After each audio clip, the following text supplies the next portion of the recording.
आप सभी पुण्यात्माएं सत्संग सुनने के लिए उपस्थित हुई।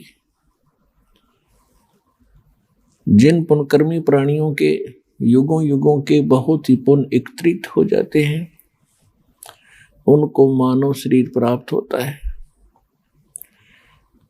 उनसे भी वो अच्छी आत्माएं हैं जो मानव शरीर प्राप्त करके परमात्मा की तड़प जिनके अंदर विद्यमान है, और उनसे भी वो अच्छी आत्माएं हैं, उनके पुण्य और भी अधिक हैं, जिनको मनुष्य शरीर के अंदर सतगुरु प्राप्त हो जाते हैं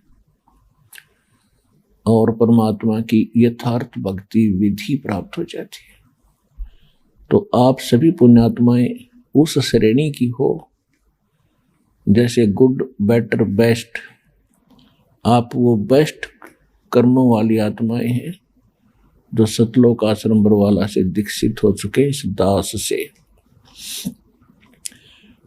आपके कर्मों का आपको ज्ञान नहीं, क्योंकि लाल की कीमत को लाल नहीं जानता, जौहर ही बताता है ये कितनी कीमत का है। आप वो आत्मा हैं परमात्मा जिनके लिए युगों से भटक रहे थे। गोता मारूं स्वर्ग में जा बैठूं पाताले, गरीब दास ढूंढता फिरू अपने हीरे मोती लाले। कबीर साहब गरीबदास जी को बता रहे हैं परमात्मा के गरीबदास, मैं भटक रहा हूं अपनी प्यारी आत्माओं को, जो भी कभी मेरे शरण में आई हैं उनके साथ मेरा एक विशेष कनेक्शन हो जाता है। मेरी जिम्मेवारी बन जाती है कि उनको यहाँ से निकालूं। उनके लिए मैं कभी पाताल में, कभी स्वर्ग में, कभी पृथ्वी लोक पर उनको प्रेरित करने के लिए मैं फिरता रहता हूँ, घूमता रहता हूँ। आज आप परमात्मा की शरण में आए हो, कबीर भगवान की ही रजा से यहाँ आए हो।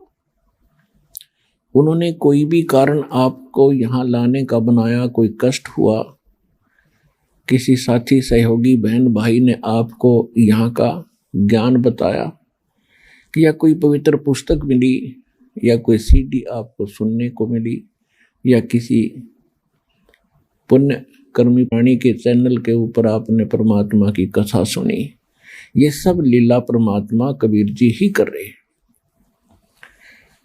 आप तो यहाँ इस काल के इस जुगाड़ में सारा जीवन खो देते हो। सभी प्रयत्नशील हैं, कोठी बने, घना धन हो, सुखी हो, बैंक बैलेंस हो, और हो वही रहा है जो होना होता है, क्योंकि आपकी जो किस्मत के अंदर जो प्रारब्ध में लिखा जाता है, आपको आजीवन वही प्राप्त होता है। बेशक आप कितने ही पाप कर्म बिगाड़ो, चाहे चोरी करो, डाके मारो, रिश्वत ले लो, और चाहे आप कोई और हथकंडा अपनाओ धनी बनने के लिए, आपको केवल लिखा लेख किस्मत का ही प्राप्त होता रहेगा। और पाप आप जो करोगे, अधिक धनी बनने के लिए कहीं से पैसा एकत्रित भी कर लोगे, वो पैसा नहीं रहेगा।